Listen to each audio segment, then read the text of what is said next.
Hello guys, আমরা যাচ্ছি বনবিবির মন্দিরে জঙ্গল পূজায়। বনবিবির জঙ্গল পুজোয় আমরা যাচ্ছি, খুব ভোরবেলা বার হইতে হচ্ছে। তো আমরা সাড়ে সাতটার মধ্যেই পৌঁছে গিয়েছিলাম।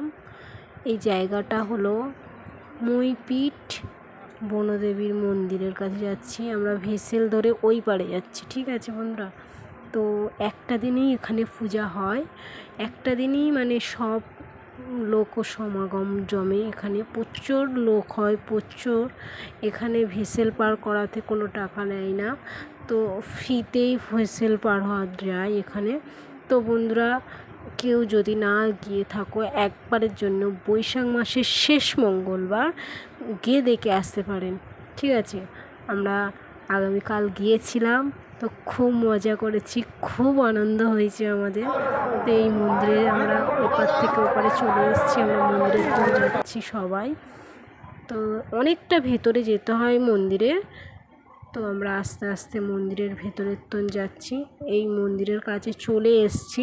তো আমরা সামনের যাচ্ছিলাম যে প্রসাদটা কীভাবে হচ্ছে পূজাটা দেওয়া যায়, ওই কারণে আমরা আগে অনেকটা চলে গিয়েছিলাম।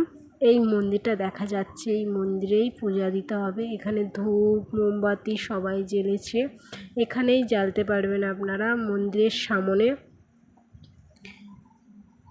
তো এখানে অনেক লোক জমেছে, প্রচণ্ড ভিড় হয় বন্ধুরা, প্রচণ্ড। ওই মর্গা দেখতে পাচ্ছ, চালের উপরে সব মর্গা আছে। তো খুব স্পিডে ভিডিওটা করছি।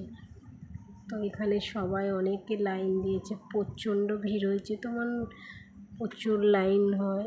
এখানেই প্রসাদ এইটা কিনে আপনারা পুজো দিতে পারেন। ধূপ মোমবাতি সিঁদুর সব কিছু এখানে ভেসেল করে দেখতে পাচ্ছি বন্ধুরা, কত ভেসেল দাঁড়িয়ে আছে, সব কটাতে পার করছে মানুষজনকে। সব থানে ঢুকেছি, থানে ঠাকুর বনদেবী অনেক ঠাকুর আছে, আমি ঠিক নাম জানি না। তো আবার পার হয়ে আমরা আসবো, এই মোটামুটি পার আসার পরটাই আমরা ভিডিও করতে পারি প্রচণ্ড। তো সেই কারণে আমরা নদীর মাঝে এসে জাস্ট একটু ক্লিপ নিলাম। তো বন্ধুরা, নদীর ঢেউটা দেখুন আপনারা, শুদ্ধ নদীর ঢেউটা দেখুন, প্রচণ্ড ভালো লাগছে। আমি জল তো আর দেখুন বন্ধুরা, দূরে কত লোক দাঁড়িয়ে আছে, কত মানুষের ভিড় চারদিকে। আমরা নদীর মাঝখানে আমরা এখানে এইটা নদীর মাঝখানে আমরা যাচ্ছি এখন ঘাটে। তো আসার পথে এই নদীটা আবার দেখতে পেলাম বলে একটা ভিডিও করলাম।